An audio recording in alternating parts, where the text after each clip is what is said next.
बढ़लौ काम कबन करन गे छोटे में चीजवा बढ़लौ काम कबन करन गे लगो डीजे वाला के संग में कीर्तन करन गे लगो डीजे वाला के संग में कीर्तन करन गे सच बुधर के बेस बढ़ा के कमलवा भजन करन गे लगो डीजे वाला के संग में कीर्तन करन गे लगो डीजे वाला के संग में कीर्तन करन गे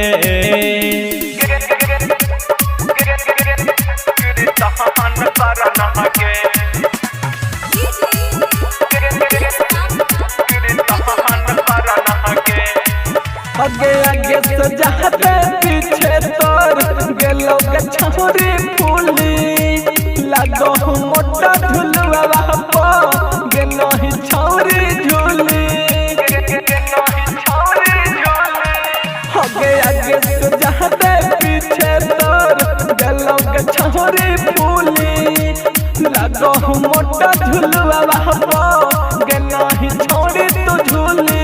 कौन कसरत करते करते फीटा बदान करन गे कौन कसरत करते करते फीटा बदान करन गे लगो डीजे वाला के संग में कीर्तन करन गे लगो डीजे वाला के संग में कीर्तन करन गे लगो डीजे वाला के संग में कीर्तन करन गे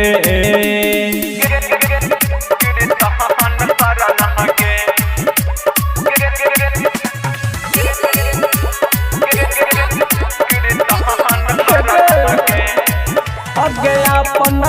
जाबानी गे नैहर में लुटैनी तो ससुरा जैनी तो पियावा के बोले न कि मुँह देखैनी आगे अपन जाबानी गे नैहर में लुटैनी तो ससुरा जैनी तो सैया के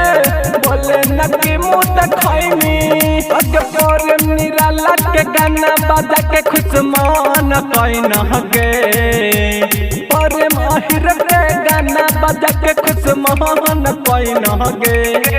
लगो डीजे वाला के संग में कीर्तन कैन गे लगो डीजे वाला के संग में कीर्तन कैन गे लगो डीजे वाला के संग में कीर्तन कैन गे मिक्स बाय पूजा यादव।